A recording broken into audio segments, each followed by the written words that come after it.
QJO Initiative exists to inspire action by highlighting the stories of the tired, the bruised, and the bloody in pursuit of their life's purpose. We will participate in recreation with intention to reveal the highs and lows that accompany each person on the journey to success. We are SGOC Media, and this is the Quit Jerking Off Initiative.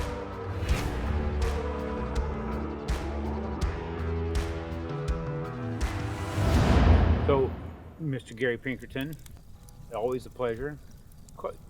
Tell me, or at least tell Floyd a little bit here, who Gary Pinkerton is. Sure. You know, because I know, I mean, hell, Yeah. I know just because I've known you for so long. 2014, I think, is when we met.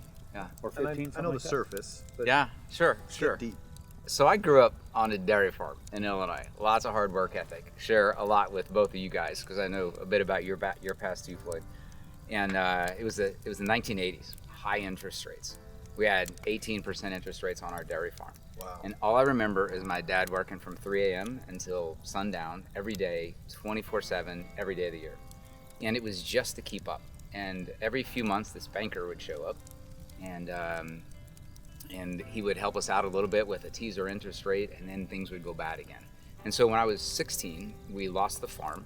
Well, we sold it a week before foreclosure, and paid off. Basically, walked away with the shirts on our backs, and lived in a in a trailer on my uncle's land until I finished high school. And thankfully, for some reason, my sister and I had got this desire to get good grades because it allowed us both to go to good schools for free. I went to the Naval Academy because it was the right price, and it seemed inspiring. And then I spent 26 years as an officer in the Navy in the submarine force. About 5 years before leaving the the submarine force, I commanded the USS Tucson, a fast attack submarine. It was the fourth one I was on, and I had a crew of 150, 160 people. And in the Navy, like, your command tour is what makes everything from that point forward. Like, are you going off to be an admiral? Are you going to command a squadron of submarines? Are you going to get promoted to Navy captain? All of that hinges upon command at sea. And mine went very well, and it started off very poorly. Almost got fired a couple times, but the crew had lots of problems, but we got through it. We had a tremendous deployment. Everyone came out to play with us, and it was just amazing, and so we were able to kind of bring home the bacon, if you will. And it was a great tour, something I will never forget. And then I spent 5 years in the Washington, D.C. area, and I learned something else about myself, that I want to spend more time around my family, and that big government's not for me. Bureaucracy, big government, traffic, spending the money just so you still get the same amount next year. It was just not me. Talk to us about your dad. Yeah. And how that experience with you helped lead you down or teach you the lessons that you have today. It must have been a shaping time. It was. You know, I think, you know, all of us have best friends when we're growing up, right? And because, like, you know, I think both of you, I lived so far away from our neighbors, and we were always so busy on that farm that I didn't have time to go, you know, play high school football or you know, do after sports or after school activities and stuff. I was always there, and just by virtue, and I hated it a lot, frankly, because I wasn't able to do the stuff my friends were doing. I wasn't wearing the clothes they were wearing, and, you know, showed up to school in an ugly old car, and quite embarrassing and stuff. But it was years later when I really realized that I was so attached to my dad. I learned everything from him because I was around him. He was a very giving individual. He was also a very stressed out guy, right? Because his family was losing everything. You know, he bought his farm in 1965, a few years before I was born, for around $250 an acre. He sold it for over $2,500 an acre 10 years later, and was broke. So we sold the farm, and my dad was quite proud that, you know, he got the family out, and we had, you know, $20,000 or something, and that his kids could do what they wanted, you know. And after that, we ran businesses. We ran 4 or 5 businesses. So that was the other thing too, is that I experienced small business. Like in my little town, if somebody, you know, if other people needed horseshoes, then somebody started a business and created horseshoes, right? There wasn't no Amazon, right? Yeah. And there wasn't even like a good store with a lot of selection. So people just ran business. We made these big old apple crates for like 3 years, and I ran the business while he was sick in the hospital on and on. Why did we make the apple crates? Because somebody else had an apple orchard and needed crates. Yeah. And it was a really good business, and we tried all kinds of crazy stuff that didn't work. But I was, really valued the fact that people just solved things, and everyone I knew worked. They all just, they did stuff. It wasn't just like, handing off our money to the guy who's going to manage our market money, and someday we're going to get to retire and we're going to be in this job we hate until we get there. It just wasn't the culture back then. So I went off to the Naval Academy, and my freshman year, so my point of going to the Naval Academy, by the way, instead of going to the University of Illinois where I had a scholarship, was that I wanted to show my dad that everything he did was worth it. Like, he didn't just, his life was not just wasted. He lost his farm and he has no money because he created 2 kids that were going to be successful. And so the only reason I was going to this crazy place that I hated, I absolutely hated my freshman year. It was all hazing. I hated it. And I was definitely homesick, was to get through that and show him success. And then he dies in the middle of my freshman year. And I went home, and I would say half the people that I said goodbye to when I was leaving the Naval Academy, they were like, hey, have a good life. I had no intention of coming back. But I did. I really don't even remember now what caused me to do that. I remember it was during the funeral that somebody said something that got me turned around. I learned almost everything of importance from my dad. My mom was a wonderful lady. I just didn't spend as much time around her, and I just think little boys, adapt better with that. Like they relate better, right?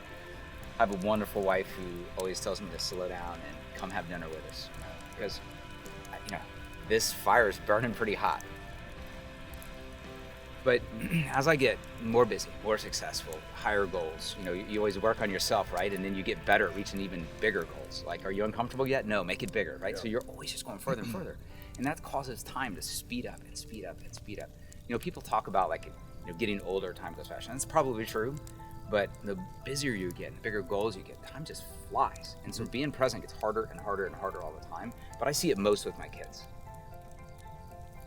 This is not at all intended to be negative for anybody who's had lost a family member or themselves gone through COVID-19. But for me, 2020 and the lockdown of COVID-19 has been a tremendous blessing, because I had my kids around my dinner table every night. Yeah. And that has never happened before. My 19-year-old, for 15 years at least, I've been trying to say, we should, at least on Sundays, and then we'll start to add Saturdays, right? Every night has been fantastic. And it took something like that to remind me, be present. For me, you were saying that you're very focused on helping other people, that you see a need to help other individuals succeed, right? That's the purpose of your amazing initiative. That's what we're doing. Right? And for me, it's very similar, which is why we're so well, I think, connected and aligned.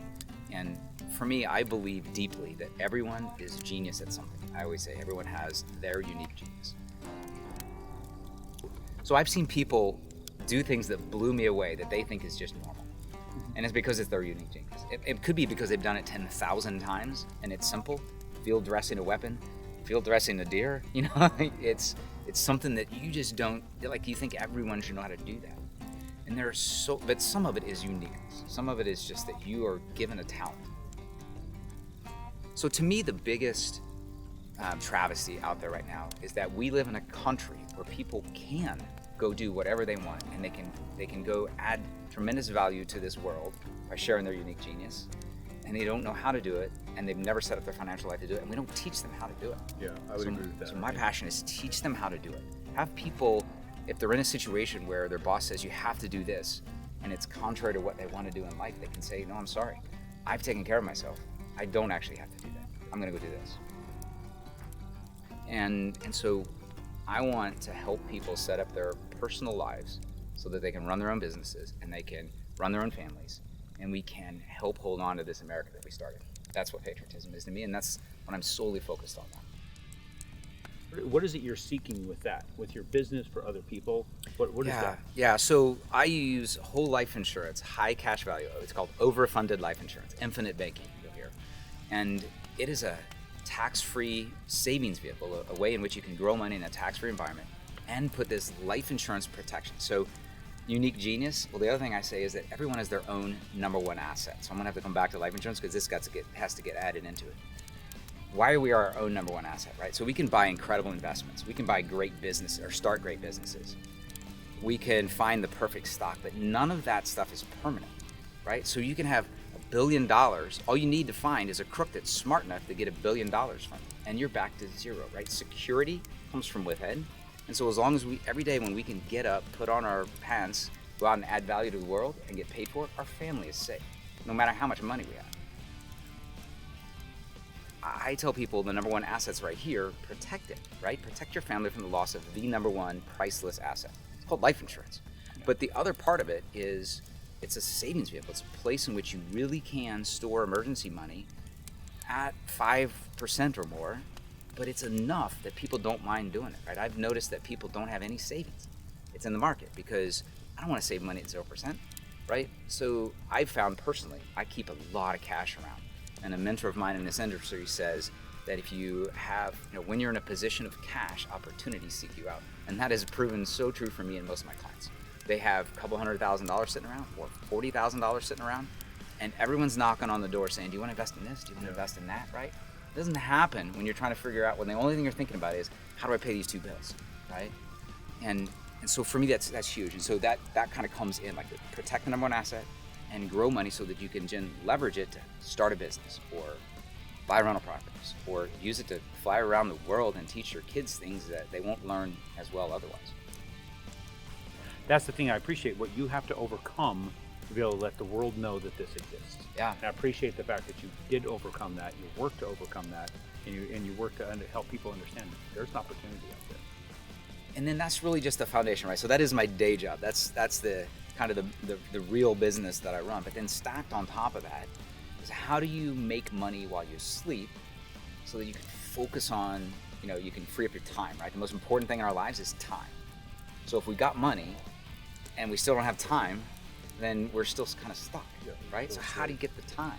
That's a big one for me, but it's also the passive income side. So it frees people up to focus on their unique genius. I mean, the best basket weaver in the world could benefit from having all of her bills paid by passive income so she can teach the world about basket weaving. If you had one thing to tell that you want the world to know, then you say when they think Gary Pinkerton, what are they supposed to think? He's an ethical guy. The most important quality and thing that I protect is my reputation and my honor and my reputation. I'll say that part again. So, and that I lead from the front. So I will never recommend to somebody that they do something I'm not personally already doing. I've got 12 life insurance policies in my family. I've got 20 rental properties. And if there's another kind of investment we're talking about or another kind of a tax thing I want them to talk to their CPA about, I'm doing it personally. I always lead from the front. And I think it's really, really important. Might be the most important. You mentioned, working on yourself makes it better for others, right? And you help others when you help yourself. And I run this new podcast called Gary's Gulch, right? And it's a throwback to Ayn Rand and Atlas Shrugged. And in Gulch, in that book, in that movie, everyone had to focus exclusively, do things for their own benefit. I struggled with that for a while, but the reason I named my podcast after it is because I finally got it. That if we work very hard on ourselves and take actions that benefit us, we take care of ourselves, like you said, so no one else has to.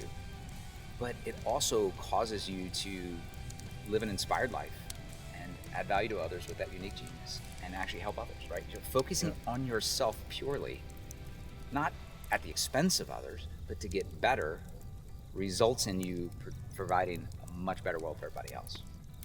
So, and I can sincerely appreciate what you're saying. What you just said, if everybody would go with that attitude, you got to be better than what we were yesterday. Holy shit, would it be if we have a different world? So keep leaning on it. Keep leaning in. Make the world better. One freaking person at a time. One conversation at a time. One episode at a time. That's what I'm going to tell everybody here. They're going to hear us over all the time. Quit jerking off and start doing something better right damn now. So thank you, dude. Awesome. Appreciate you, man.